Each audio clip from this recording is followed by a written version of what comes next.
Welcome to Fandom and Wellness, a podcast about a complex relationship between fandom and mental health. Disclaimer, we are not psychiatrists or psychologists. We are just fangirls with a vested interest in mental health. We don't want anyone to mentally spiral, so please be advised that in this episode we may discuss the topics of sexual assault, post-traumatic stress disorder, and psychological manipulation. I'm Arkeida. I'm Jenny. And I'm Danielle. Today we're bringing you with us to the magical world of Harry Potter. Yay! Yay! If you are not familiar with Harry Potter, then maybe stop this episode and go watch the movies or listen to the audiobooks. It would take you forever to read the books. Because we are going to ruin the whole series for you. On our Instagram, we asked our listeners to guess our houses, and we got some amazing results. So before we reveal our houses, let's share what some of our followers thought we were. Gosh. Wow. Do you guys have any guesses what people thought you were? Oh, well, I saw what people thought I was, and they were all wrong. Well, so I loved Arkeida's because it was all over the map. It was. But I always say that Arkeida is a secret Slytherin. Because she's the super nicest person in the world and it would just be funny. I think Robin was straight up trolling. She was definitely trolling. Definitely. She said that I was a Slytherin. Yeah, because she called you a Slytherin and she called me a Gryffindor. I mean, honestly, I think it could be true. We're referring to Robin Warren, the wonderful the owner of Geek Girl Strong. Yeah. Yeah, she was trolling us. Everyone guessed Gryffindor for me, which that's fair. And all of Jenny's were different. Yes. No one guessed Slytherin for Jenny because no one knows who I am.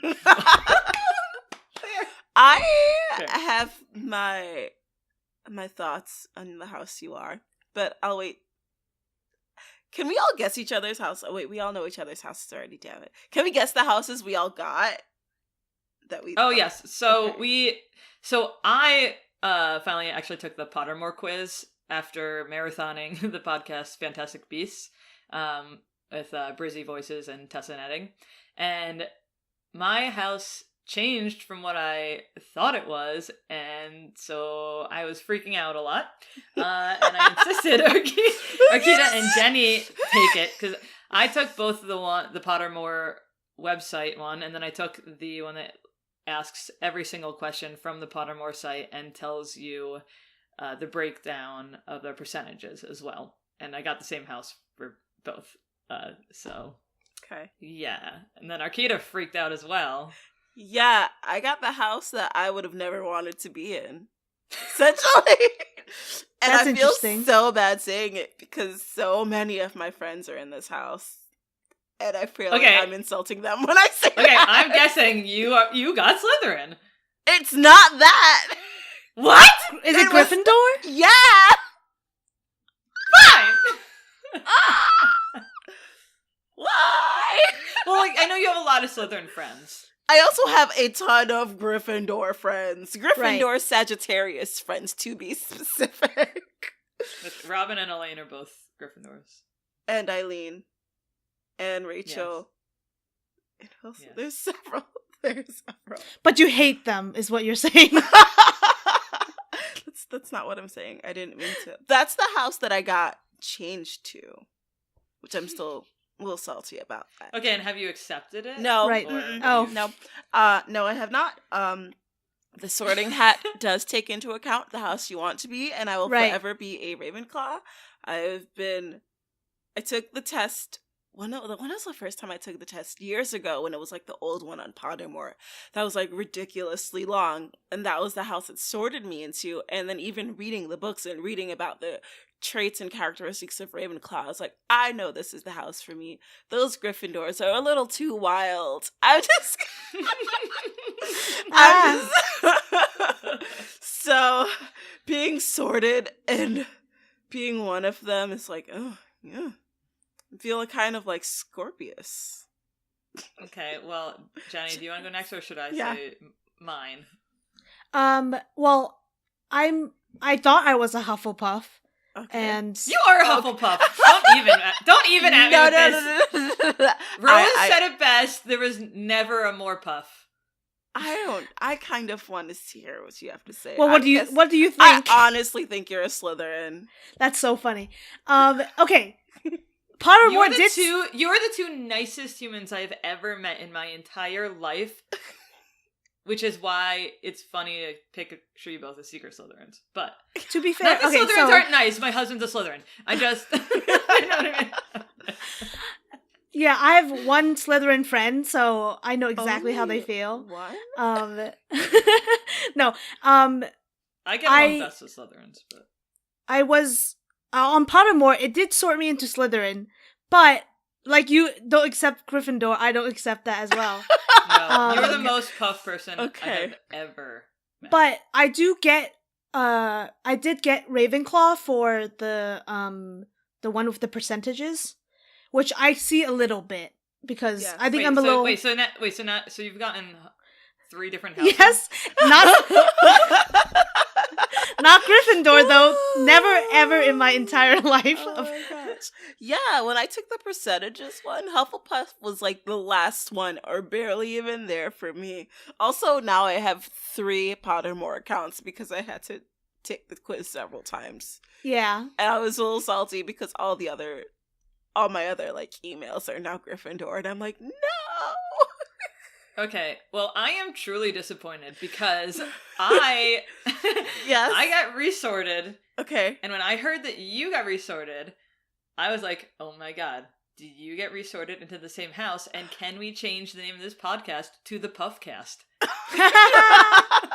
my gosh. I got sorted into Hufflepuff.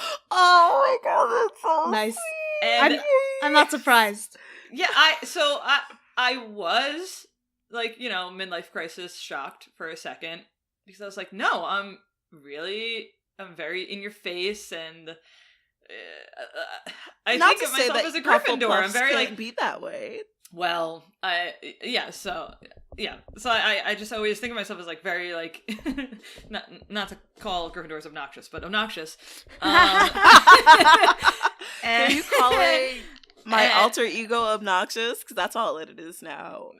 I'm a Ravendor or whatever. No, Ravendor. Wonderful. But also like I view myself as someone who like is willing to like physically put their body in harm's way for others, and like take the first shot and like be brave in that way. So it was weird for me to not be in that house. And then I was thinking about it, I'm like, oh, but puffs are like so full of emotions, and I am the most emotional person in the world. I constantly feel if like one of my friends is sad, I like can't make it through my day without sending them a million like puppy pictures. Aw. And like just like trying to cheer them up, and like I feel like they're the most empathetic group of people. The most empathetic house. I will also say that the Puffs are J.K. Rowling's favorite house, and they are brave. I mean, maybe they're not as brave and outspoken as Gryffindors are, and you most certainly are. But I think it's a different type of brave. Yes, it is a different type of brave. And when you think about it, they were the ones entirely. I mean, sure, others did, but they stayed during the Battle of Hogwarts and fought. Yeah. When I realized that, I in no way was like, oh no, Puffs, because my best friend is a Puff. Leanna. Oh. Though it was just about me being like, but I'm a Gryffindor. Yeah. I'm so headstrong. And so I think it was like I think it actually was in my younger days, like thinking of my like younger personality, and like me like when I was like an alcoholic, and like I was a hardcore Gryffindor, like thinking about that personality, that aligns more with those characteristics. And like now I have become a much more empathetic person who tries really hard to always see other people's viewpoints and like think before I act, and right. So and things like that. So now I'm like, okay, maybe I actually am Hufflepuff now. Maybe I've like grown into this instead of what I was. You can maybe you change houses as you grow up. Yeah, I mean, I mean, I definitely feel as though in the way that I react and respond to people, especially like in the social and political climate we are, I'm very much more outspoken and willing to call people out. And, you know, we're not the only ones that have had house changes. I know someone else who had. They had told me this, and maybe I don't want to drop that. Never mind. Okay. Sorry. That's okay. Keep your secrets. It's fine. Keep my secrets. That's why my hair is so big. Well, your hair's not that big right now. Leave me alone. It's called shrinkage, okay? A thing. So I feel like Harry Potter references are so ubiquitous now in our culture, especially in our generation. And it's normal for people to like know what their house is, just like they know what their zodiac sign is or what their Myers-Briggs type is. Or what? That is so funny. Just kidding. I guess not everyone knows what their Myers-Briggs type is. Yeah, no, I agree with you. I have a lot of friends on Instagram who have all three of those listed. And also, it's funny because like I don't follow zodiac signs, but I know what mine are. And so I'm always very like drastically like everything is like all one way or all another. So I keep saying that like my Scorpio is Gryffindor and my Libra is Hufflepuff because I was born on the cusp between the two, October 23rd. Yes. So I'm like, yeah. Like, interesting. Yeah. Yeah, no, I don't know what the Myers-Briggs thing is, but I do know you my should do it. It's fun. Is it like your 16 personalities? Because I did take that. I don't know what that is. It's the one where like everyone put on their like dating app. I'm an ET. Yes. That. Oh yeah, that's it. Is that it? Yeah. Oh, I didn't know that was a real name, like a yeah, legitimate like person name. Oh well, Yeah. I guess I know what that is now. I just didn't know that's what it was called. Yeah, and even that is yeah, people just like belonging to a group. I think Will Smith's Yeah, in my definitely. group. The Rock is in my new group. Yes. The Rock. The Rock is a Hufflepuff. He's in, Yeah, really? He's in your so? group too. He's a Jenny, Hufflepuff. you're a Hufflepuff, and I will not live without you in that group. Wait, so real quick, are you accepting that you're a Hufflepuff? You are officially? Me? Yes. Yeah. I mean, it's very hard for me to You don't accept have- anything in life, so I will forever be like, I don't know. My husband and my best friend are both like, yeah, but we know you're a Gryffindor, and I'm like, but I might be a Puff. Is this your Libra speaking? This is my Your Libra. forever indecisiveness speaking. Yes. Well, what about you, Jenny? What's your house? I think I'm finally gonna accept that I am a Gryffindor, and no, I'm gonna stick with Puff for now. I also think that maybe it's by like how you are feeling at the moment can affect how your quiz can come out. I definitely think it can.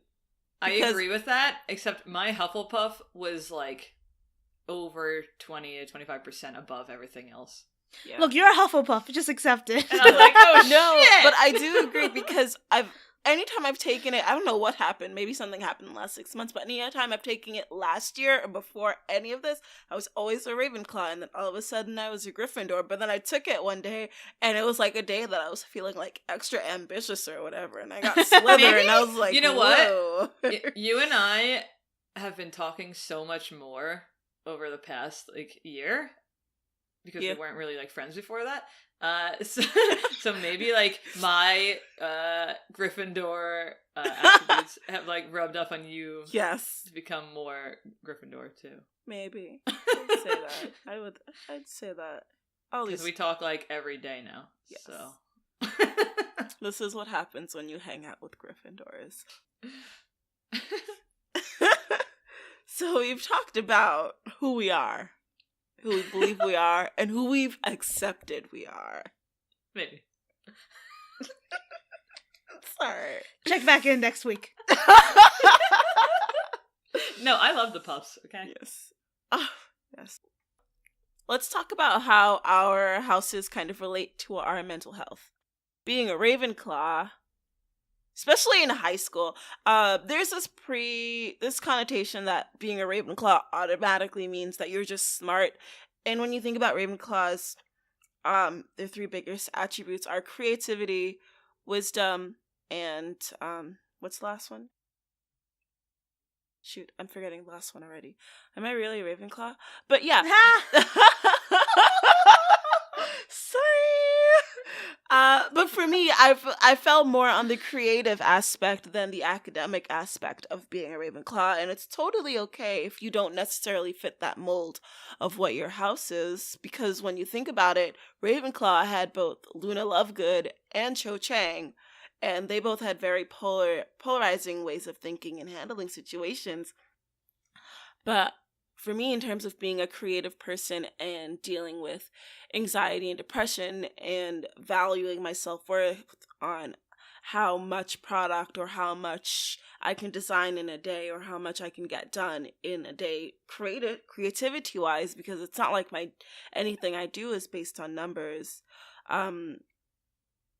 For me, it's like getting over that hurdle to become creative, or like doing just doing the thing. And what I would say helped me a lot in my thinking as a Ravenclaw was, well, for one, is take a step back and really, maybe this sounds a little more pop, but I would say think about how you're feeling. Like, really stop and evaluate how you're feeling and why you're feeling like that. And it doesn't have to be this whole long, drawn-out thing. It can just be sit down and like pour yourself a cup of tea and then think, okay, why do I feel this way? Why do I feel that I can't get anything done? Why is there this blockage? And then kind of figuring out what's keeping you. Is it like, for me, I can only speak to myself. For me, it's this like pressure of not doing something perfectly, like right away. I feel you. Yeah, I was about to say, Ravenclaws are kind of perfectionists. Yeah. Right? Yeah. And if I hate something, I will, like, if it's not exactly the way I want it, if I can't get that like line exactly the way I want it, like, I spiral completely out of mentally. And so it's really evaluating that and why you feel that way. And another thing for me is, and it's probably going to come off wrong, but I would say lowering your standards. Well, it's about getting the thing done, yes, not the thing perfect. Yes, sometimes. Yeah. Yes, and it's like, okay, I need to draw, I need to get this sketch done, I need to do all these things, and what I will do to kind of like get past that block is I'll sit down with a pen and paper or pencil and paper, and I'll just draw scribbles. Like, literally, drawing scribbles helps so much, because you'll start with like scribbling. Who knows? Like, literally, when I say it's scribbles, it's like just scribbles, and then from there, it's like, okay, That's smart. No, yeah, it really helps, and I don't know what started me doing this. It was just like, I had bought a new sketchbook. Your brain probably felt like scribbles. Yeah, that's probably it. I felt like scribbles, and from the scribbles, I could kind of like write words, and then from the words, I was like, oh, maybe I can just doodle this little thing. And it's like, I will say, if you're creative, draw some scribbles. Like, it really helps, and I think that's a very Ravenclaw way of thinking about things, is like drawing what you're feeling. And I don't mean drawing some large elaborate thing. It's like, does your brain feel like a mess? Then draw that and get that out of there, because the longer it's in there, the harder it's going to be to get back to being awesome and creative and doing the things that you love doing and getting things done. I love that. Yeah. Thank you. You should see all my scribbles. Modern my art. My little 2-year-old niece draws my oldest dog as a scribble with a bunch of dots. Oh, she's like speckly. Oh my gosh. And so I have like a picture framed, so maybe she's a Ravenclaw. Maybe she is. Tell her to keep drawing. I'd love to see some of her scribbles someday. Yeah, I bought her an easel for the holidays. Nice. My turn to talk. Oh my god, I just spit out my water. Sorry, I should have waited. So as I said before, I think that Hufflepuffs are the most empathetic people, and and so that is useful in that I think that makes you a good friend. It makes you it helps you read people and read people's emotions. And I think that's a good trait to have, but it also means that I soak up the emotions that the people around me have. Yeah.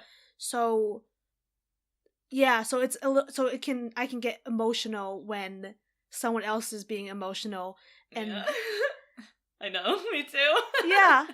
So if someone's angry, well, anger is a little different because anger depends on the person. I don't usually. I don't become angry. I don't also get angry. I get like really deeply depressed. Like, oh my god, this person hates me.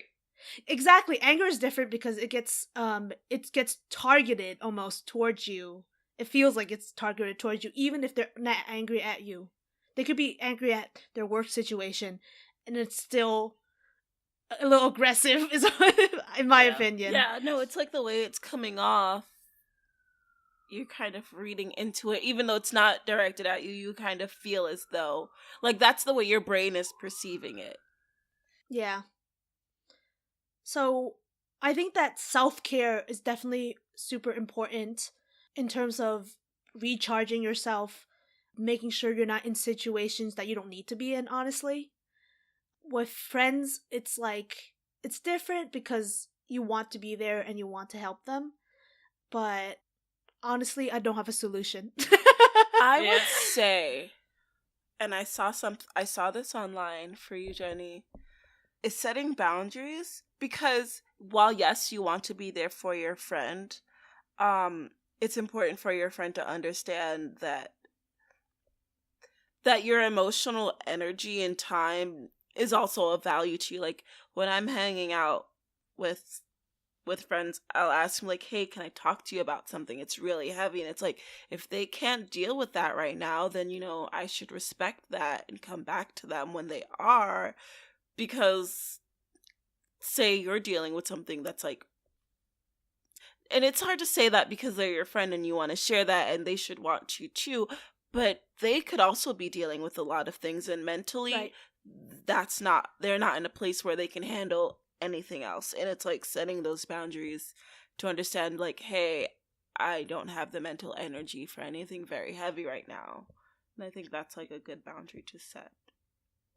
Yeah, I've definitely been the friend to like emotionally dump on people, and that's what therapy is for. Right. Yeah, and I would say from personal experience, I know I'm not the best necessarily person to talk to, because I listen to people and I just am like, I don't know what to say, I don't know what to say, I don't know what to say, I don't know if I touch this person, I don't like touching people, what do I do? Like, that, when somebody's like unloading to me and I'm just like I've honestly, like, in college did that whole pat somebody and I was like, okay, and I felt terrible, but I was like, I don't know how to handle the situation. Well, it depends on how well you know them, for sure, because you've definitely said plenty of like nice comforting things to me before. Have I? In our like group chats. I feel like I had to think really hard about them, though. Like, it's like I know, but it takes a lot longer for me to figure out the right things to say. That's okay. Which is okay, especially when it's written on when you're texting or whatever. And well, it's important to, I guess, I don't know where I found this. Is this the language of love or something? Where your 5 love languages. Yes, yeah. I took that this week. I was like, oh my gosh, wow. I think it said something about how each person has a different way they like to receive comfort or love. Yes. And it could be touch, it could be gifts, it could be saying quality something time. nice. Mm-hmm. Yeah. So it really depends on the person and what kind of person they are. If they don't like to be touched, then obviously don't touch them. God, I get really freaked out. Like, I touch people that I'm really close with. Or certain people. But yeah, not everyone does, and my family still doesn't quite get that. Like, I love my family, but they'll still try, and I'm like... They're like, but we're family! It's like, we're family. I feel like that's a whole different episode. Yes. I gotta say. And I'm like, I was joking with my mom, and I said to her, I was like, yeah, I don't think I've hugged my sister more than twice this year. And she goes, wow, that's sad. I was like, nah, she's cool. We're cool. We don't do that. Yeah. But back to Harry Potter. What about you, Danielle? No, it's fine. I mean, like, I'm the same way. I emotionally burn myself out, because I like, basically, like, I don't know, I have this like thing in my brain that makes me feel like I have to be there for everyone all the time, which is obviously impossible, especially with the amount of my friends and acquaintances that go through anxiety and depression. Like, it's like we attract each other or something. I don't know. It's like the more you put it out there that you have these problems, the more people want to talk to you about them. Which is okay, whatever. We're all a big messed up family. But yeah, I tend to like take on a lot of people's energy, and I'm usually fine with it. There was a point in time when I was going through like very extreme depression, and like I had to just like stop responding to people, and it made me feel even worse, obviously, to not be able to help people at that point. But it was kind of like protecting myself to not have to talk to people about what they were going through as well. Yeah. Yeah. So basically like the so like the puff in me totally burns myself out emotionally, and also like from like working way too hard. And then the Gryffindor in me tends to, I mean, like throughout most of my life I've like rushed headfirst into situations and like reacted before thinking. And so, like, I've had to do a lot of, like, DBT type work to basically, like, sit with my thoughts before reacting and, like, think about, like, what's actually, like, reality. And so, like, I don't know, like, so, like, there's things that I like about the Gryffindor attributes. Like, I like standing up for people. Like, I've gotten into a lot of fights like in my youth. You're so like, badass. Like physically. Oh my god. Because I've gone to I've gone to many shows, like literally hundreds to thousands of shows, and so like a lot of girls will be like, oh, this guy touched me inappropriately, and I'll go up and I'll be like, hey, she said this thing happened, and then they'll do it again, and I have punched men straight in the face, and they've punched me back in the face. And I just deal with it. But you are a superhero. Or I just see red sometimes. I don't know. I would describe physical violence as a superhero. Although, you know what? I guess most superheroes use physical violence. That's the thing, isn't it? Which is not that great of a thing, but whatever. It's not. I'm not saying it's a great thing. I'm just saying that that's true. I know. Yeah. So like it's like it makes me feel good to protect people, but it's not good to rush into situations head first, and it's I've had to do a lot of work to like overcome that, and then also like you were saying about how like with anger and whatnot, like I hold a lot of anger within me, and like the way I react to it isn't always great, which is another thing I've had to do a lot of work towards. I think that's something like we've seen in the books with like Harry and Ron, like when they fight with each other, like they don't know how to communicate their anger or like they're what they are emotionally going through properly, so they just respond at each other in anger. You know what I'm talking about? Like in the scenes in the dorm when they're just like, it's like, what the hell are you even fighting about? I know. And I'm just like say how you're feeling for a second instead of being so mean to each other. We all speak a language. Use your words. Yeah, yeah. So my problem is that like I have very serious anxiety, and so like my anxiety often manifests as what looks like anger. So because I am snapping at people, like basically in my head I am trying to get whatever is happening to end as quickly as possible.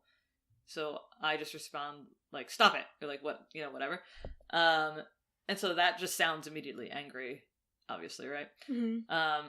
So I've had to do like a lot of work to like in those moments like take a second to be like, don't respond like that, because the intent is not actually to like hurt the other person's feeling, but that is what ends up happening, right? Like even if the other person isn't doing something that's like actually like really bad, it's like a very minute thing. Like to me, I feel like I'm like being suffocated because my anxiety is so bad, and because I feel like I'm like not in control of the situation and like not in control of my body.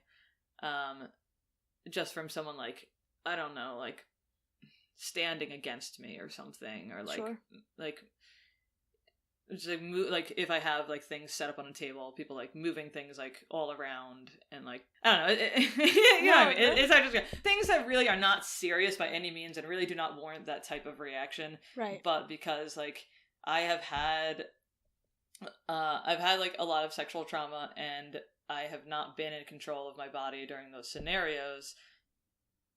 Because of that, now the way my anxiety manifests is that like anytime I feel like I'm slightly not in control of my body, I snap. So it's hard.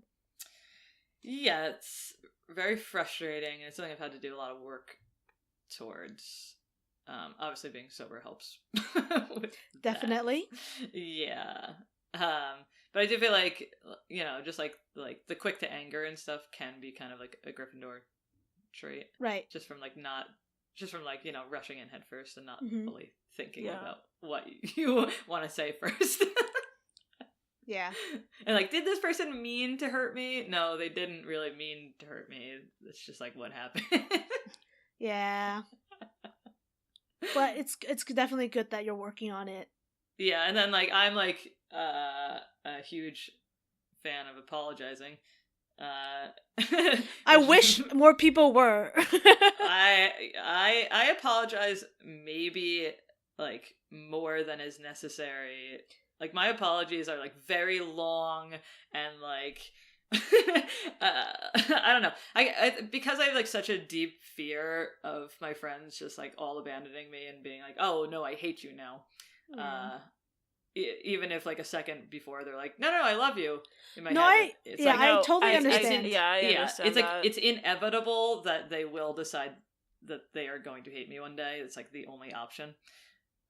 It's hard to kind of think back on your history necessarily, because you just think about what's happening in that moment, and if they are even a little bit negative towards you, you forget that they love you and they have done so much for you and you've done so much for them, and you're like, oh my god, they must hate me because they were and I'm negative. Very like, if I hurt someone's feeling even slightly, I overblow it in my head so much, like I've ruined their whole fucking year.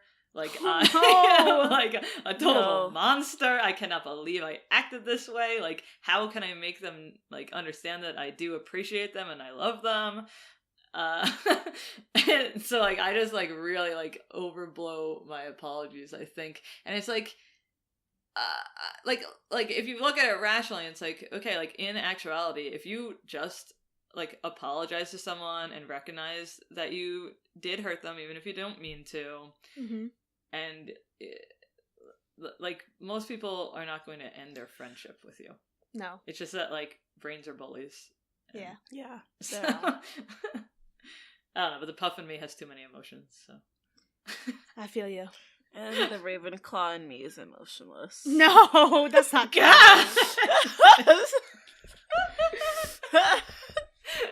Arkeida's like, I'm pretty set in my thoughts that you both love me.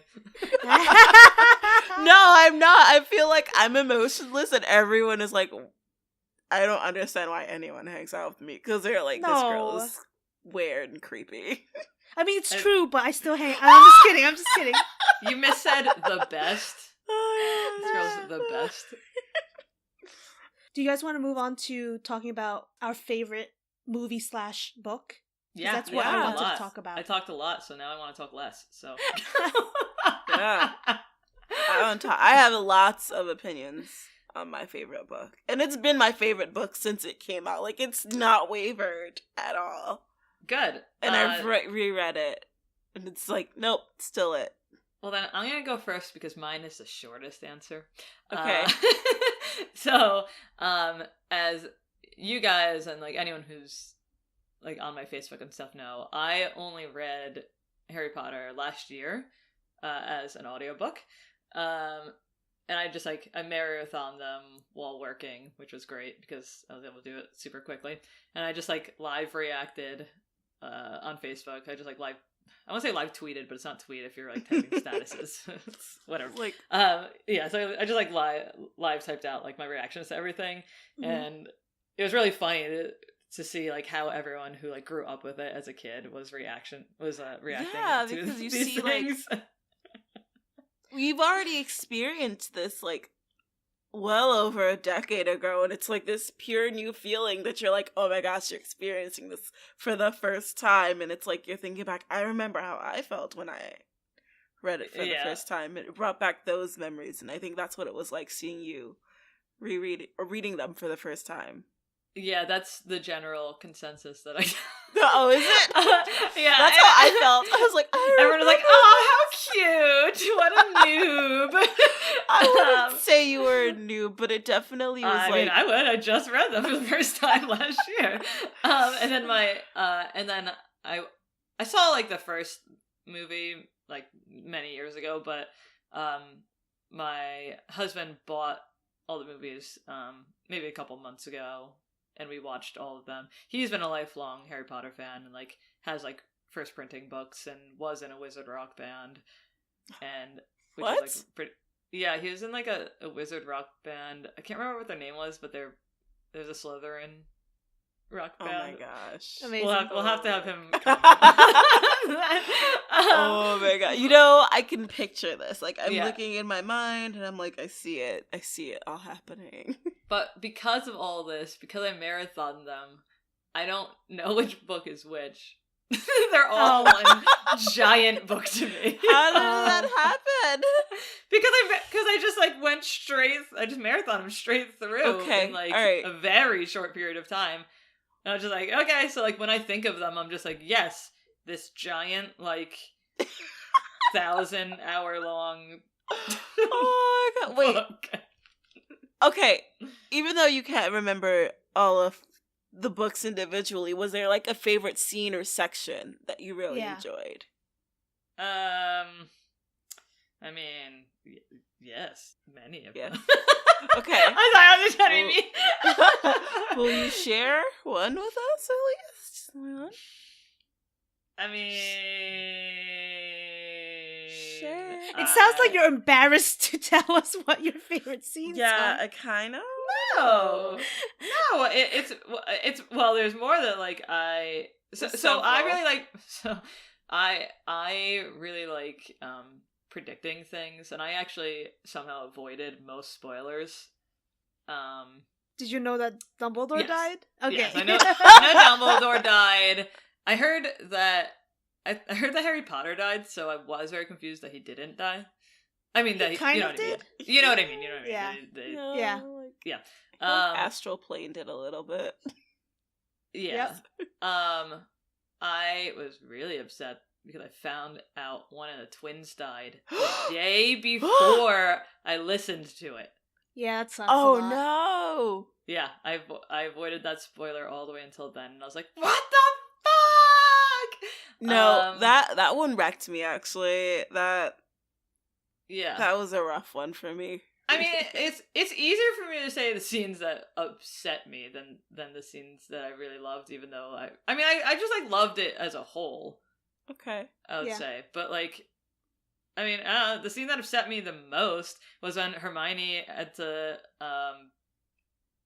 basically like give her parents a obliterates their memory. Thank you. Yes, I was bawling.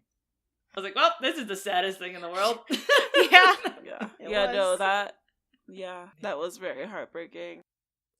Well, I'm more familiar, I would say, with the movies because I've watched those as an adult. Wait, real fast though. You guys like the books or the movies better? Books. Well, yeah. I was about to say, I do like the movies better just because I read the books so long ago. If I reread them, I might like the books better. Okay, having been able to listen to one and then watch the other so back to back like that, the books are just outstandingly better. Okay, good to know. I should really read them. I know. Yeah, the movies are missing so much. Yeah. Personally, growing up, I had wished Harry Potter was a show. So I was like, a book a season. Let's do this. That would be cool. Yeah. That would have made me so happy if we had like a full season for each book, because I'm like, there's so much that happens within these storylines that like you can't fit it all into a movie unless you want it to be ridiculously long. And yeah, there are movies that are ridiculously long nowadays, but like I think then the time was like it was an hour and a half cut off, especially for a kid's movie. Right. Yeah. Well, I'm very excited for you to get to re-listen to the book. I say re-listen because I just think audiobooks makes more sense. I think I'm gonna start doing some audiobooks for a while. I'm really excited for you to get to re-listen to them because you're gonna be like, whoa, all this stuff. I forgot about all this stuff. Yeah, I don't like audiobooks, so I would have to reread them. I've never listened to an audiobook, so this will be my first one. This is the first one I ever listened to. But so Jenny, what is your favorite book or I would movie, say I like, the thing is that I like the world of Harry Potter the most, and like that's why I loved the Wizarding World of Harry Potter at Universal Orlando so much. I wanted, oh my god, it's so cool. I want to live there. Genuinely, I want to live there. Yeah. I went there before ever reading them, and I was like, I am actually happy that I am not like obsessed with these fandoms, because I would be like dry humping.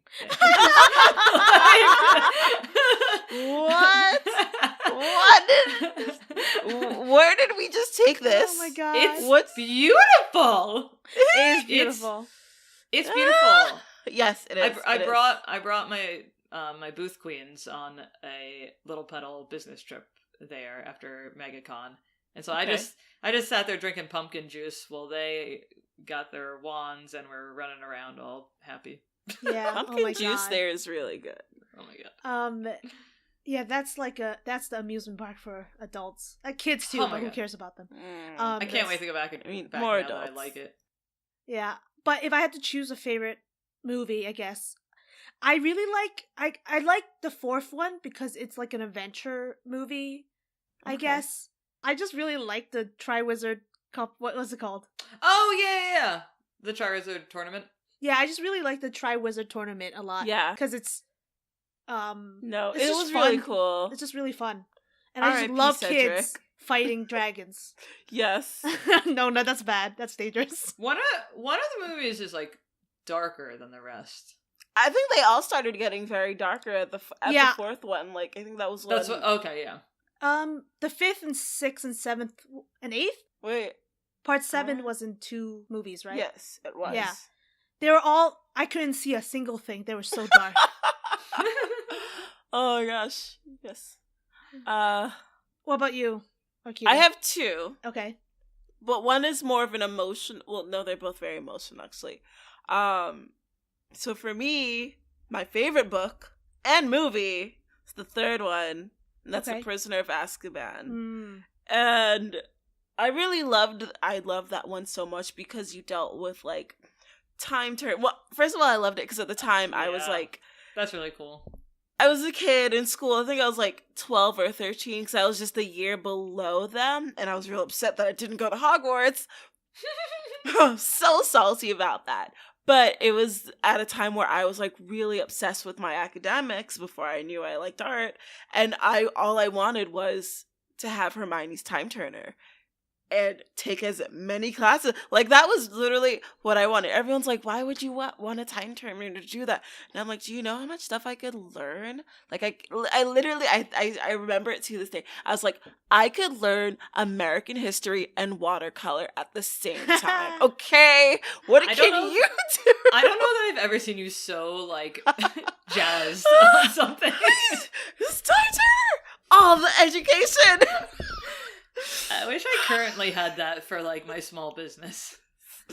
But yeah, no, between that, the introduction of Sirius Black, who I absolutely adored him in this series. I was so heartbroken when he died, and it was like, I remember reading that part too as a child. It was one of those like 5 a.m. still reading it. Should be asleep. Was not asleep. But it was the third books because it definitely, it spoke to me a lot as a child, especially a child in Brooklyn, like with the treatment of Buckbeak and Draco finally getting his just desserts. I think he got punched in that movie too. I was like, yeah, he did.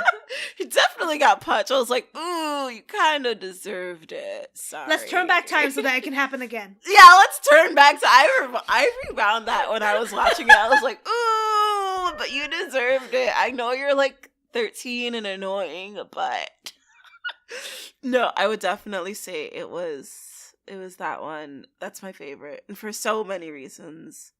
Nice. But the time turner, definitely. And I feel like that book, at the time for me, that one was like a true test of friendship, because before like the others had come out, before they had left Hogwarts and were out there battling Voldemort, it was like them at school doing all of this and like saving Buckbeak, that. And then the second one would be the last one. This is movie, not book. The last movie, because I went to see that with my family, and my family has never really understood my interest in things. Like, I had to convince my sister probably 2 or 3 years ago to finally read Harry Potter. And she like texted. She was like kind of also live texting me at the time as she was reading it. And then she goes, oh my God, I know where your tattoo is from. Because I have a Harry Potter quote tattoo. And she like texted me that day. She read it and she texted me when she was like crying on the train in high school. But yeah, sweet. It was part 2 of the seventh movie, because it was me, my dad, and my 2 sisters, and we had all gone to see it together at that massive theater up at like Lincoln Center or whatever, where like the theater, the screen is curved, right, and the seats are so steep that it's like you're at a baseball field. It's that one. Like, that was one of my favorite memories. It was like, my sisters definitely really didn't understand what was going on, but we were all crying in that theater. And my dad was like, what the hell is wrong with you? That's my dad. Like, I cried watching something. Oh no, what, my sister cried watching Little Piece of Heaven on a plane, because she watched that. And my dad looked over at her and started laughing. He was like, what's wrong with you? That was a kind of sad movie, though. But, yeah, you can cry at whatever the fuck you want to cry at. My dad told me, he's just like that. Yeah. I love him though, but he's funny. I don't know if you can hear Padfoot and Mooney barking in the background. I cannot. Oh yeah, we have Harry Potter pets. Yeah. I was laughing at you saying how much you love Sirius, because yes, my cat's name is Remus. Yeah, Arkeida has a cat named Remus, and my puppies are named Padfoot and Mooney after Sirius and Lupin. Yes, well, I did originally have 3 cats, and it was Sirius, Severus, and Remus. Oh my God. And this was in college. Arkeida, why are we twins? It's the second episode in which I want to say this. I don't know why we never met sooner in life. But yeah, in college, me and my sorority sister and my roommate had adopted 3 cats, 3 black cats. Found them on Craigslist and drove. Okay. Sketchy as all hell. Took these 3 cats from this lady's house, and they were the Harry Potter cats. They were the house cats, as we call them. Nice. Yeah.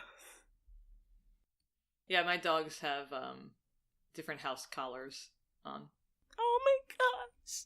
My little girl's the Ravenclaw, and then Padfoot's the Gryffindor, and then my oldest dog is a Slytherin. Okay. But all dogs are technically Hufflepuffs, so it's... Okay. I would say some dogs are very much Gryffindors. Yeah, but all dogs are the most loyal, cutest, best, loving, friendly dog in the world. Okay. That's true. I've been trying to figure out the personality of my cat and what house he is. I don't know. Well, I need to figure that out.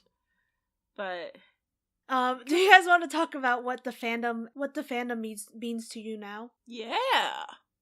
It means so much to me. I honestly feel as though this fandom is so close-knit and caring and loving, and is part of the reason I have some of the greatest friends I've ever had. And honestly, one of my closest friends that I've known for lucky 13 years. Well, it was 13 years last year. who? Shout them out. Shakima, my cosplay buddy. She was the live wire to my Harley last year. I know it doesn't not correlate, but last year we did a GC villains group, and she was live wire and I was Harley Quinn. But yeah. Surprising, you were Harley Quinn. What? Me? But yeah, no, I would say us both being into Harry Potter is kind of what got us so close.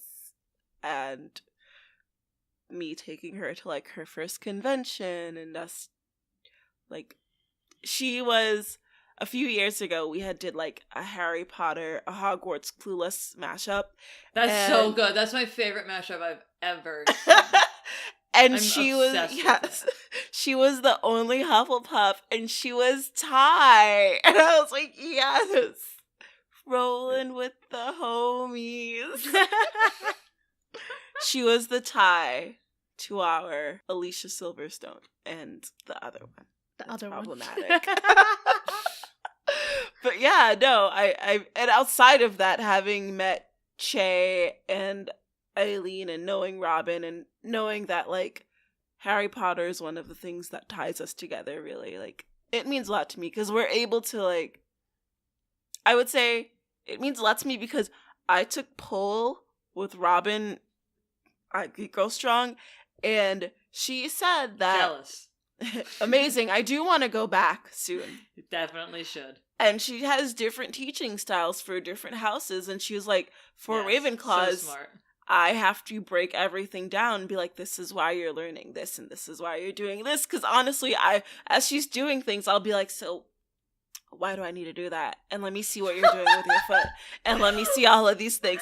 And she's like, yeah, but with Gryffindors, I just do it. And they're like, all right, let me try it.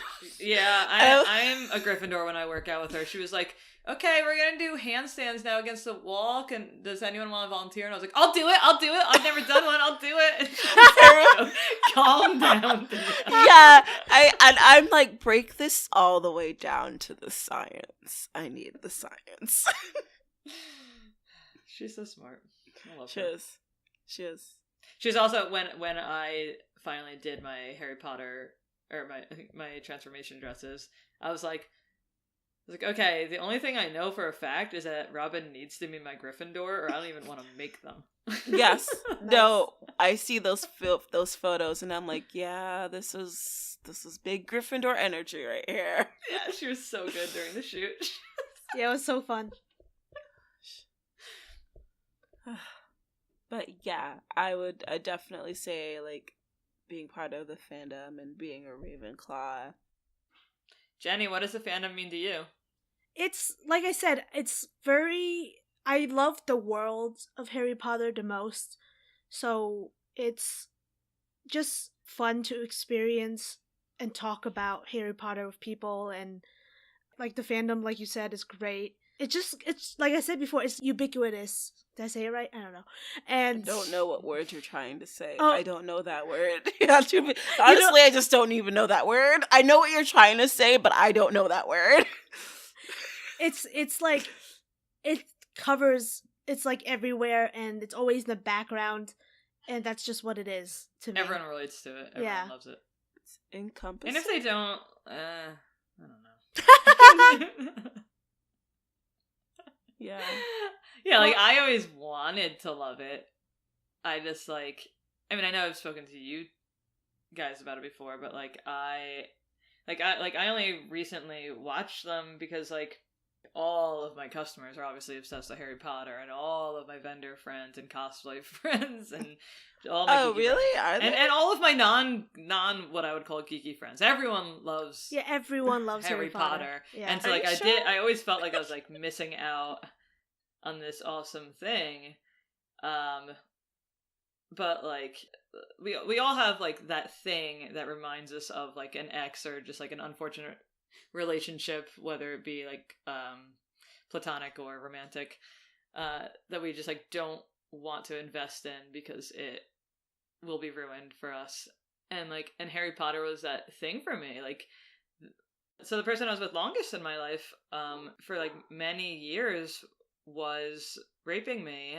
I have a hard time saying that word, but that's what it was. And and he like loved that series, and he would, like, talk about it regularly to me, and I just, like, didn't want to get involved in it. And I remember, like, on his birthday one time, I made him like an elaborate, like, Harry Potter cake, and I, like, brought it with me, and, like, we, like, rented a hotel room, and he raped me and left me there, like, very, like, bruised up, and someone else had to, like, come and get me, and he didn't even eat a slice of his cake. And I remember at the time, when I was, like, 18, being more upset that he hadn't eaten any of his cake, because, like, I couldn't rationalize what was happening to me, like, physically and emotionally, so I had to, like, like, put all my energy into being like, oh no, I must have disappointed him, like, with this cake. Yeah. It's really, which is obviously not true. It's just that, like, it's like, not. like, when you're young, especially, like, and you're going through sexual trauma, like your brain will do anything to navigate that somewhere else. Yeah, no, and it's entirely a messed up situation that you should not have had to go through, and that's an entirely, like, completely fucked up individual for doing something like that to you. Yeah, and I don't know. I've had to, like, really go through a lot to not have that person in my life anymore. But basically, like, so I just, like, I just didn't want to get involved with this fandom that I, like, thought about with him with. Right. And then the next person I ended up dating also was obsessed with Harry Potter, and I had a pretty volatile relationship with that person. So I was like, this is just, like, not a fandom I think I can get involved with. So I ended up being single for, like 5 years or something like that before meeting my husband. And over that time is when I started Little Petal and started becoming friends with all these amazing, like, geek girls and non-binary people. And so I was like, all right, like, I'm gonna make dresses based on them finally, because I only made the dresses. I also, like, refused to make Harry Potter dresses even. Right. And if you know my company, you know I make dresses based on anything. So it's, like, pretty weird that I wouldn't make those dresses. So I finally was like, I'm gonna make these dresses as a way of, like, reclaiming this. And it worked, and, like, now I love the series, and, like, the first thing my husband and I ever, like, couple cosplayed together was, like, just, like, a Gryffindor and a Slytherin and a DragonCon. And so, and, like, our house is, like, Hogwarts decorated, and our puppies are, you know, Marauders Hogwarts named. puppies. Oh my gosh. Yeah. So yeah. It's like I don't know. I'm just wondering, like, once I become in love, like once I like something, like a fandom type thing, I am obsessed with it. Well, do you have any favorite characters from the series? Especially since it's so recent in your mind, like. Oh yeah. 2 words: Ginny Weasley. Yeah. Okay. It really bothers me, like, how much she was written out of the movies. Oh my god, yeah. She's just like, I don't know. She's kind of, she's like, I guess, Mary Sue, is that the correct term? I guess, like, for her in the movies, like, she's just like not really, maybe not quite, but like. But in the books, she is such a badass, and she has so many scenes, and like she's just so amazing in the books. She's just I don't know. I feel like they did such a disservice both to Harry and both to just like having more like women characters in general that were like well rounded, like by writing her out. And they also Fleur Delacour, is that how you say it? Yes. Yeah. I also really loved her character in the books. Like, they totally wrote her out. Like her interactions with Ms. Weasley were some of my favorite moments by far. Like Ms. Weasley, like, taking care of the oldest son, and then her being like, her finally like standing up for herself and being like, "That's my husband. Like, I will take care of him." And then she like had like grand respect for her. Like. I don't know. No. I was pretty frustrated that both were. Films. Yeah, I was frustrated that both of those characters were basically totally written out of the films. I mean, not totally, but. No, but it's like their roles were lessened. Their personalities were really written out. Which was very sad, because like all of the characters in the books had like these amazing and vibrant personalities that they all brought something to the book, which is why we enjoyed it so much. And then you get to the movies, and while the movies, they're beautiful and so cinematically appealing, there's so much that's not almost non-existent in there that you kind of lose from the books, which is what's so sad. What about you? What are your favorite characters, Arkeida? Me? Yes. All of them. Okay. Okay. Well, okay. I had made like a list, but like I have to say Remus just because my cat. Obviously, I would have never named my cat Remus. Lupin. Yeah, Lupin is definitely within my top 5, maybe within my top 3. Cried when he and Fred died. I was like, did you? And it was like, he's having a baby. Yeah. Wow. Okay, so favorite characters for me, Luna, because when she was introduced as that strange kind of out there girl, no one really understood her. They called her Loony Lovegood. She had a different way of like approaching things and coming up with solutions. I was like, I think that's me. Like reading the books, I was like, I think that person and that personality is definitely who I am. Yeah. I think she's amazing. I feel like she's her and Hermione. And Hermione is wonderful, and I loved how bookish she was. But when it came to Luna was a little less pragmatic in her way of thinking and coming up with solutions.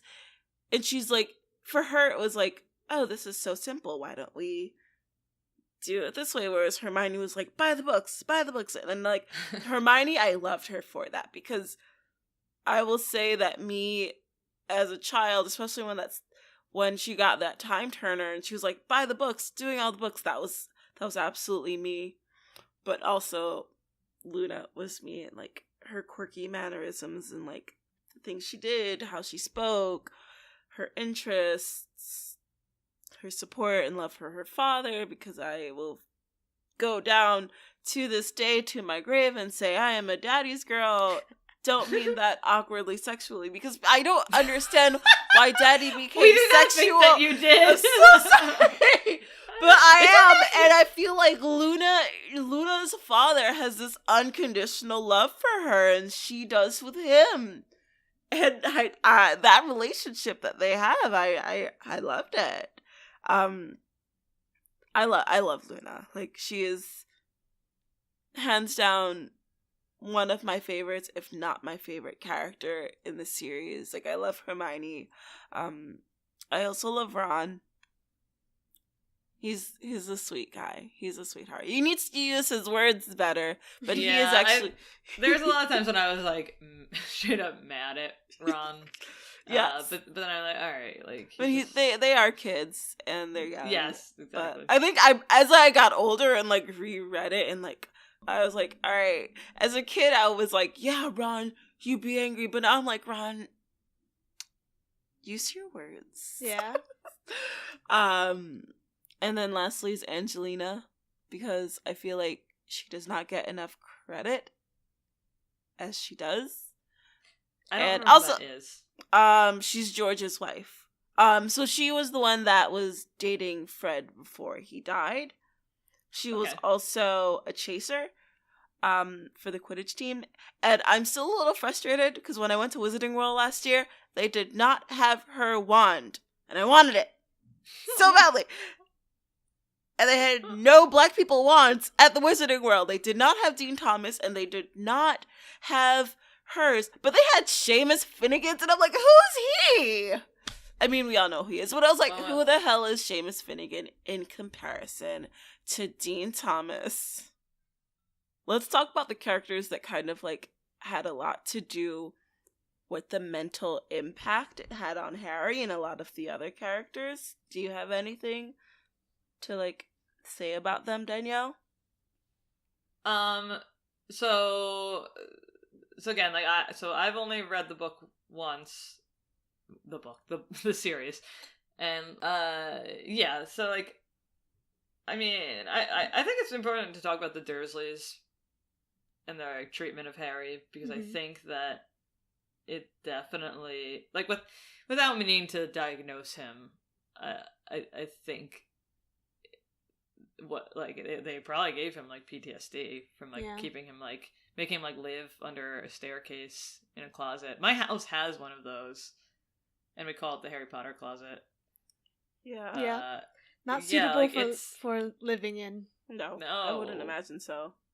No, it was just, like, he was just, every moment of his life he was just like not good enough and like punished. And I honestly think the Dursleys are a totally effed up family, because and it's like everyone excuses them or say, oh, maybe Harry was like a Horcrux. That's one of the theories. But I'm like, to do that to a child. Well, it's like a bad foster family. Yeah. And I mean, I know people that have been in very bad foster family and bad family situations. But to think about, like, the thought process that they had to have, because they lived in a house with an extra rooms and all these things. Like, the boys could have shared a room. They put him in a broom closet. Yep. Yeah. And treated him essentially like an indentured servant instead of, like, raising him. I mean, speaking of, like, Mary Sue, before, like, a Mary Sue is a self-insert for the author. So, any child who might be going through that... I completely got that term wrong. That's okay. Oh. But, like, any child reading this would love Harry Potter leaving such a bad situation, entering a magical world where he's rich. Yeah. So rich. He's rich. He's like the most famous person. He like, although he doesn't want the fame. He's the best Quidditch player. He's the best at magic for some reason. I don't know. He's kind of bad at potions, but also Snape was not a good teacher. No. Let's talk about Snape. Yeah, let's definitely divulge into Snape. He was playing a character. Like, that was what he was doing. He was playing this. He was. But I think most people who like Snape have never read the books. Or are basing their like of Snape on the movies. Or I used to like him a lot. this was when I was younger, and as I got older and like reread it and really looked into it, and I'm like, this isn't a nice. The way he treated Neville was straight up abusive. Yes, absolutely. And the way he treats Harry and Ron. Everybody, and everybody. But, like, his obsession with Lily was absolutely unhealthy. You loved her, and you guys were friends, and then when she decided to date Harry's father and marry him, it was like, at that point, he really should have let go and learned to love her as a friend. Because it's been decades, and he's holding on to this like preconceived notion that she's for him. He's also very elitist and like actually elitist or pretending to be elitist. No, actually, okay, yes, yeah. I don't know. I think he served the greater good and he has touching moments, but that doesn't make up for all the things he did along the way. No, it does not. And what really also upset me, even like just rewatching the movies, not even the books, the scene where Harry's parents died and there is a crying baby in the crib and he is holding the dead mother. And I'm like, hello, crying baby, child services, crying baby, child services, somebody. He's obviously very... I don't give two shits, he should have known! There's a fucking crying... I'm sorry, excuse my line. That's a crying baby. You know how men are. They're just so emotional. And so emotional. The love of his life died and blah, blah, blah, blah, blah. Eat my shorts. God damn it. Just... yeah, so... Yeah. He did. Sorry, he was definitely abusive and just like I mean, there's multiple scenes where he hits them. He literally hits them. Yeah, like shoves their faces in books. I guess corporal punishment is allowed in the magic world. Honestly, I if I had kids and Hogwarts were real, I would never send my kids to Hogwarts. First of all, Harry's kids are bad as hell. We all know that. We all know Harry had some bad kids. They're wild. My kids are not going to Hogwarts.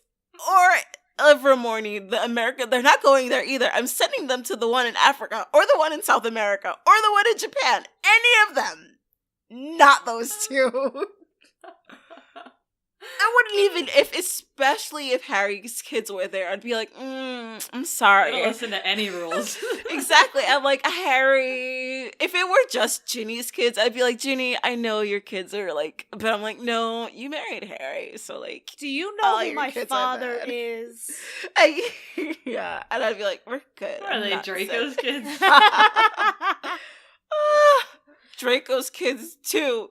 None of the... Actually, no, Draco's kid is really sweet. I love him. Oh, you're talking about the... I'm not gonna go into it, because I don't think everyone's read it. No, I haven't seen it. Not saying anything, but... But that. Draco. Yeah, and then, like, talking about corporal punishment, like, Umbridge... Oh my god. Obviously, it was, like, released, like, a whole world of trauma onto Harry, who just, like... And she, like, literally made him carve I must not tell lies into his hand. Yeah. I was... That's not even a punishment. That's torture. That's actual torture. Yeah. Yeah.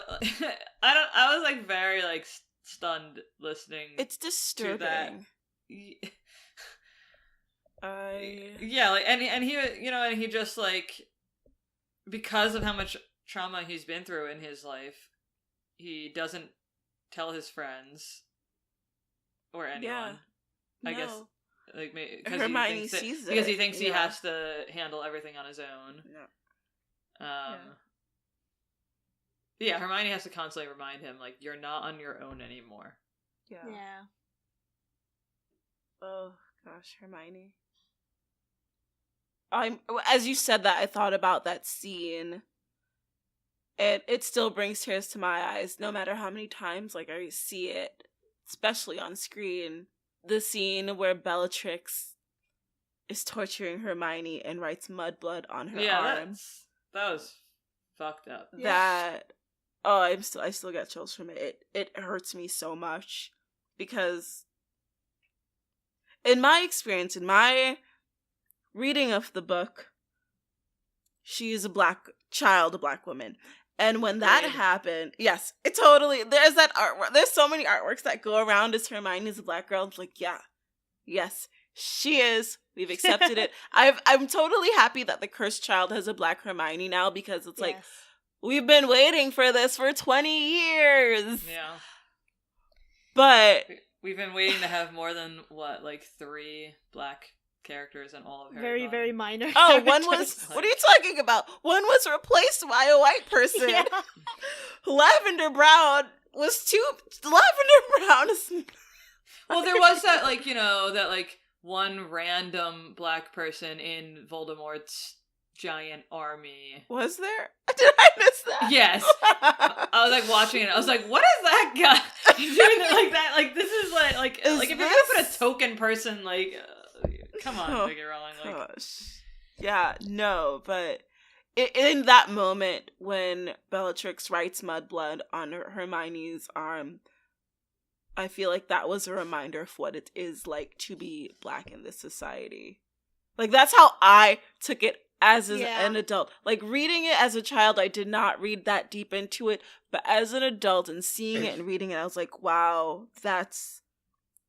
Because I see it as, if you're black, it kind of equates to being a mudblood in wizarding society. And that goes for, all people of color. You will never equate to the superiority of the white people. I don't know. Oh. Yeah, I mean... or a pure-blooded wizard. Right. Yeah, but I'd say Hermione's... I do worry for her mental health, and I know she's smart, and I feel as though she's someone that would have sought help, because she's dealt with so much. Yeah. Yeah. Yeah, and her parents are also, really good. Not say that, Yeah, they're very supportive. I mean, Ron's parents are really good, too, but he has, a million siblings, so maybe that's why he has, a hard time communicating his feelings. And a girl, so he's got a ton of brothers and a girl, and he was the last boy, and then there was a girl. It's he's just forgotten. It's Ginny. Oh, don't we have a son named Ron? Oh. There's Percy, Fred, George, Bill, then Ron, then Ginny. Oh my god. I was so convinced Percy was gonna, be, a secret hero the whole time, and I was so disappointed. No. Alright. Percy's the worst. Yeah. But, yeah. Any other characters' mental health we want to talk about? I have one. Yeah. But... Oh, you're gonna let me do it? Okay. Cho Chang. I definitely would say Cho Chang has dealt with a lot during Harry Potter. And it's she's completely overlooked. And it really bothered me because she was so overlooked. And it's her boyfriend just died. And she's now in Dumbledore's army. She's a child. And she's super smart and super emotional. I feel for her, she's a very emotionally mature character in comparison to the rest of them when you think about how she's handling everything. And I really wish J.K. Rowling had, really given us more of Cho. I wanted to see more. Well, she couldn't, because then she would have become a main character. We can't have any POC as main characters. I'm sorry. None of them. But it was her having Cedric die and her grieving him while I'm still surprised that, first of all, I'm still surprised that school was still opened after someone died. Like, did you guys not learn your lesson after Moaning Myrtle died and y'all still stayed open? Like, what does it take? But, like, her returning to school and dealing with, like, her boyfriend dying, dealing with being in classes, dealing with the fact that Voldemort is back, dealing with the fact that she also likes Harry, who is, like, Cedric's competitor. And saw him die. And I'm sure that either he or she might have some guilt. I know Harry does have guilt.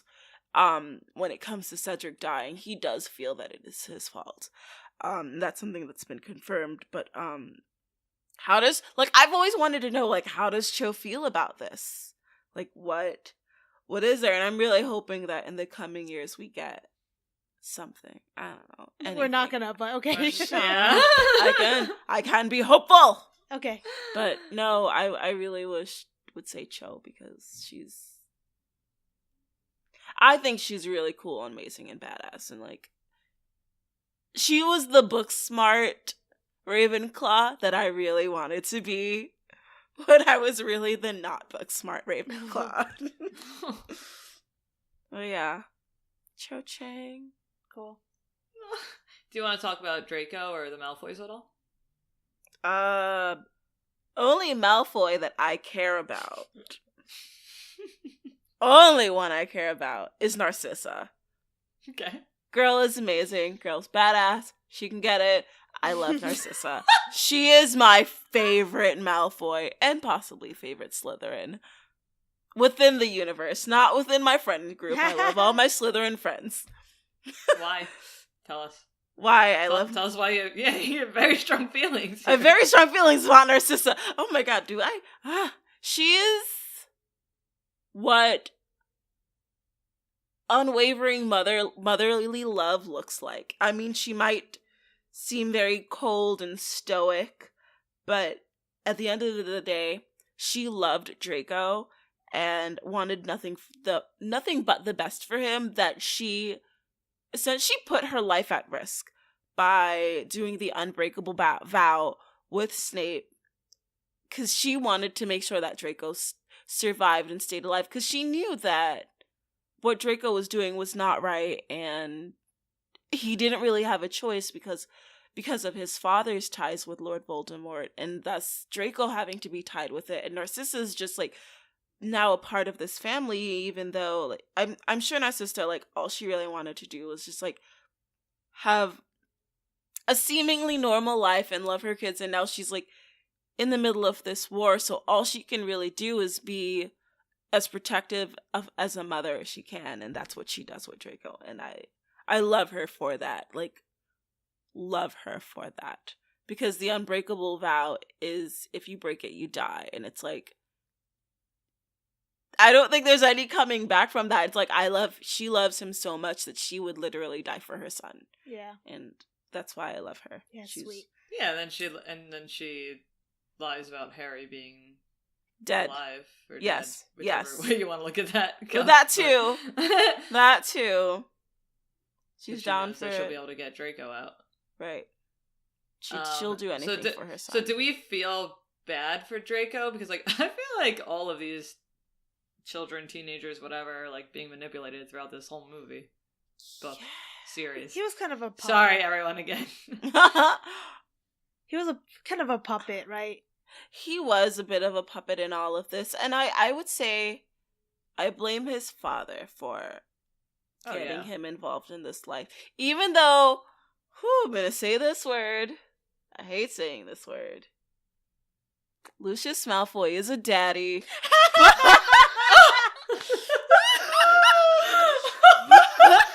No, he's a zaddy, okay?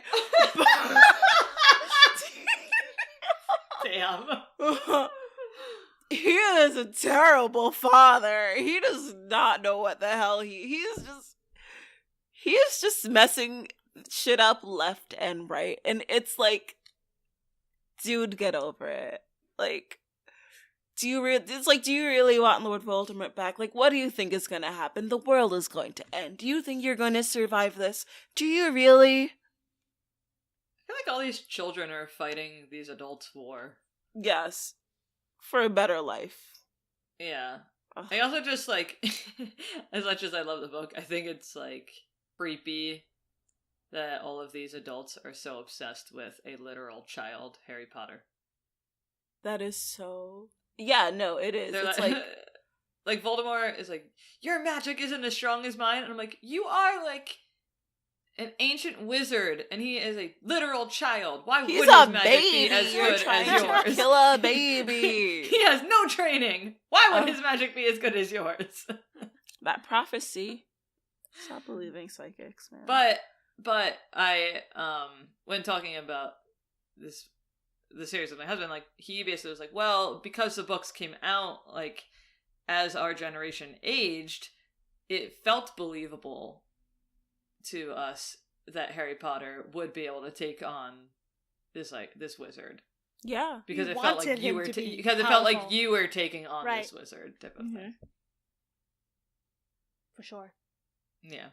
Yeah, definitely. I just think Voldemort's creepy. Yep, sure is. Stop being obsessed with a child. Yeah. I don't care what's going on in your life. Stop being obsessed with a child. He's not your child. Creep. I also wanted to talk about something that was very apparent to me, and maybe it's because I'm hyper aware of this because I run a custom clothing company, and so like I just like talk to women and people on a daily basis about like fat shaming and things like this. I feel like there was a lot of like fat shaming and like ugly or fat equals bad throughout the series. I don't want to get into like too many descriptions or anything like that, but a lot of the characters and like just like a way that like the bad characters were described while describing how bad they were was to describe like their weight and their physical appearance, and I'm very against like physical appearance having anything to do with personality. Right. Like, it's not. Yeah. No. It's like pretty appalling to me. Like. And that's a like there's very that's few a real life issue. There's very few characters that like I don't know like that she didn't do that with, or what's his name with all the books, the pretty guy Gilderoy? Yeah. Lockhart? Yes. Is that yeah, you're like pretty I'm like Gilderoy Lockhart. Yeah, like yeah. He's like described as like super pretty. So like he's like not ugly shamed or whatever, and he ends up being bad. Yes. It's like that's great. So it's like, okay, fine, like you threw like a Ted Bundy in there. Ted Bundy was not cute. He was not. You're misunderstanding. I do not think Ted Bundy is cute, but at the time, Ted Bundy was viewed as attractive, and it's how he was able to get so many women. Get like, that close to so many women, yes. And I can see those parallels with Gilderoy Lockhart. People kind of think, oh, you're pretty and you're attractive. That must mean you are smart. Yes. Or intelligent and capable. Yeah, and it's very dangerous to equate intelligence with appearance. Yes. Or just like niceness with appearance, or meanness, or just like no, yes, you shouldn't be equating anything about personality with appearance. Right.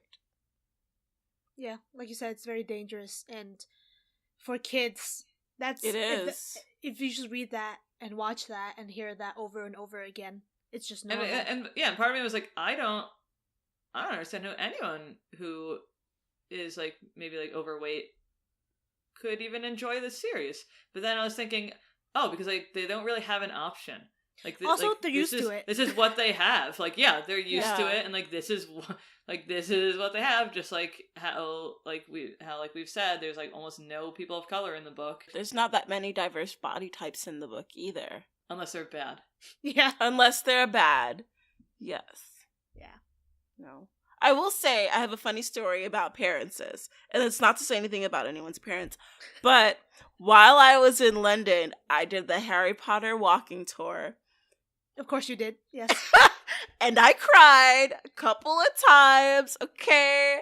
And while we were at one of the stations, where they show Ron's dad, going down the escalators, we look over and this lady's like, and Professor Umbridge is here. And it was just this lady in this giant bright pink coat. And she was not part of the tour. She just happened to be there at the right place at the right time. And everyone was like, oh my gosh, yes. And somebody like asked to take a picture with her. Oh my god. god. She's like, what's going on? They're like, you're just in the right place at the right time. You're making everyone so happy right now. It was the best thing ever. Incredible. Yes, I did take the Harry Potter walking tour. I did walk I'm just through the imagining. You should have. I'm just imagining you just crying Like, your eyes out while walking down yes, the I got street. to walk the inspiration for Diagon Alley. Like, Nice. it's a really cool street with a bunch of bookstores. yeah, like, I mean, I think that, like, the biggest fans of Harry Potter are the ones who are able to point out why it's problematic. Yes. Because it shows that we care that much more about this series. Not that much more, but we care about this series to see, like, oh, I wish, like, it could have had this really extra specialness to it had it not missed out on so many great opportunities. Yeah. Yeah, and, like, I mean, there are a lot of amazing characters, and, like Jenny said, like, the world is literally magical. Yeah. Yeah, it's literally a magical world. It's so detailed and vivid, too. Like, yes, you can imagine it. Yeah. Yeah, that's what I love about reading books where they build worlds out of nothing, basically. Well, it's based on things, but, like, it's its own unique kind of universe. Right. Yeah, and it's also, like, I mean, it's not like Harry Potter's the only super famous book series and movie series guilty of this. It's just that it's a super famous book and movie series, and so it's the one that we're talking about. Yeah. And so it's the one that we are critiquing. Yeah, it's safe to say that we are all fans of it, and whether we have come into it recently or not, it's been a part of our lives and Definitely. made a dent in our lives. Yeah. So we're definitely gonna return back to the world of Harry Potter in a later episode. Yeah, Fantastic Beasts is just... We were going to Geek Sess on it, but it's just too much. Yeah, it deserves its own episode, I think. But we can do a short Geek Sesh about Frozen if you want. Yes, especially since the Frozen 2 trailer just came out today. Yeah. How'd you feel about it, Arkeida? I felt some very intense emotions, I'm gonna say. Like, the opening credit of of Elsa running on the water, that really freaked me out. It was lots to see, because it's like, after watching I'm not gonna get into the second half, but after watching the first movie of Frozen and Elsa having to go through so much and overcome, like, her fear of her power and not seeing her sister, it's like, what else does she have to deal with? Let this girl live. Just fighting the ocean, that's all. That too! Just fight in the ocean. Yeah. I didn't care that much for the first movie, but I thought this trailer was lit. So Yeah. No, it was, definitely. It looked like the world is expanding. It is. Yeah. And it's beautifully expanding. Like, it's other parts of Arendelle, am I correct? That's what it is, right? I don't know. I think it's Arendelle. So it's other parts of Arendelle that we haven't seen yet. And I'm excited for that. I'm excited to see. I appreciate most that it came out on Valentine's Day. Yes! Especially since it's a show or a movie, like, about sisterly love. I know there's other Disney movies about siblingly love. I'm not going to say it's the only one, because no, this one was, like, this one was, like, about sisterly love. Yeah. And, like the main, like, princess, queen, whatever, in it. Yeah. Did not have a romantic involvement. Anna. Oh, Elsa did not. Elsa didn't. Anna did. Anna did. Obviously. Anna needed some. Anna double did, but Anna almost lost the kingdom because of it, but, yeah. lost her life. The the scene that the trailer cuts out on with Anna grabbing the sword and slashing was so badass.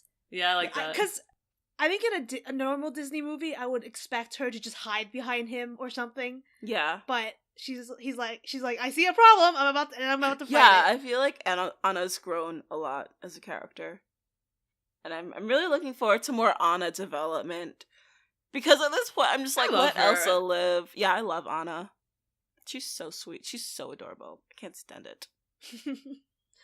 And my favorite character, Olaf, is back. Ew. I'm just kidding. It's not my favorite character. I've also just been like straight up tricked like that with men before. So yeah, I understand. I get it. I don't fault her.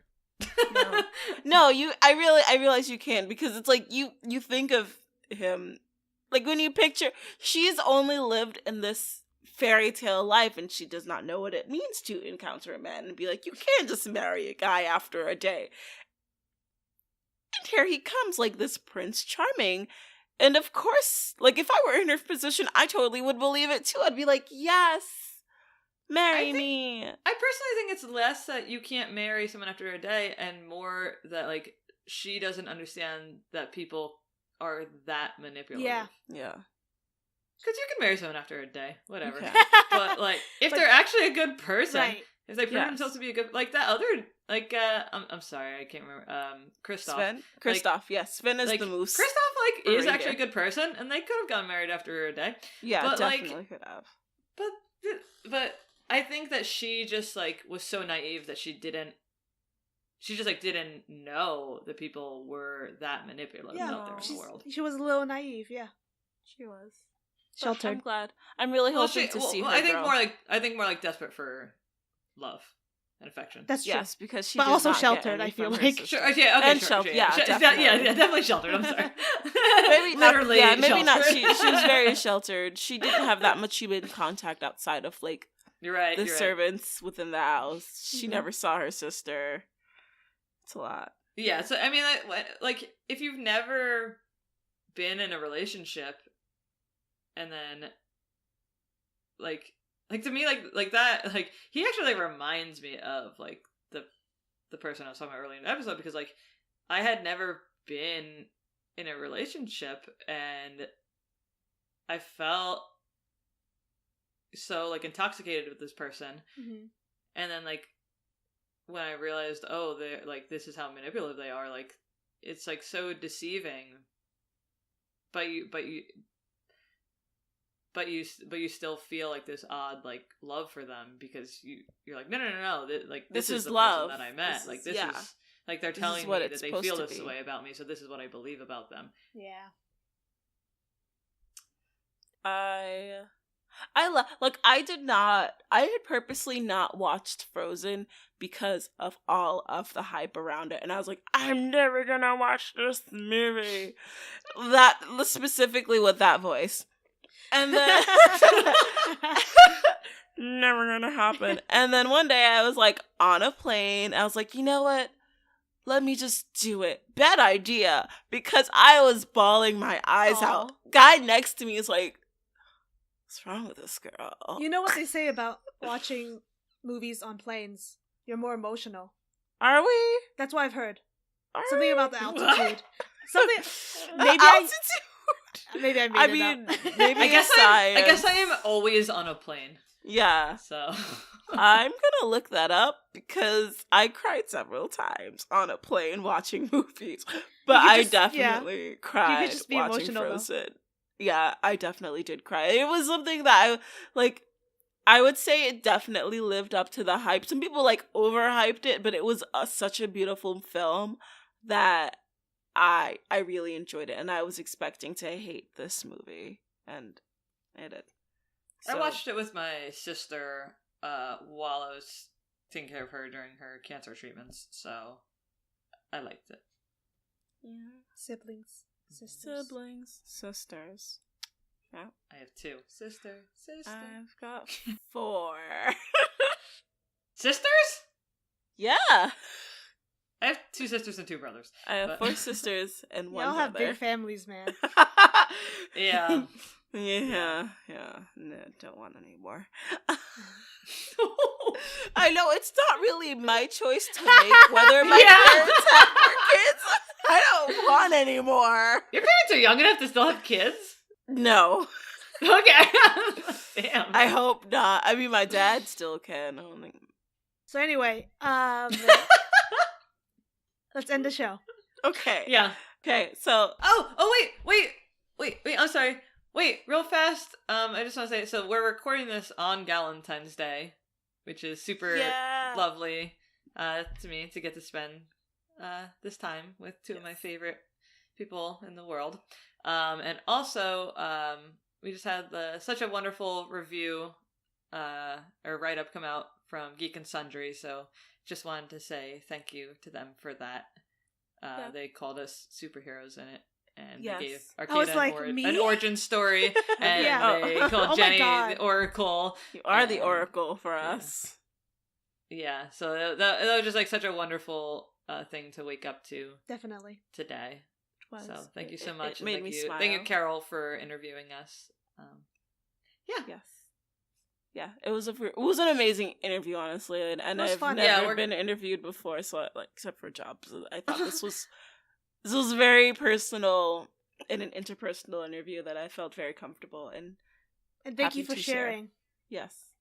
Yeah, and we're gonna put it on our Patreon, so if you want that bonus material, then you can watch it or listen to it or whatever. I guess listen to, not watch. Listen to it. Yes, because it basically is like a whole nother episode. Actually, yeah. So thank you so much for listening. If you like what you hear, subscribe, review, and rate us. Our social medias are Fandom and Wellness on Instagram, Fandom and Wellness on Facebook, and Fandom Wellness on Twitter. So come Please leave that. Come be our friends online, and remember, be kind and take no shit. Yeah. Bye. Oh my god.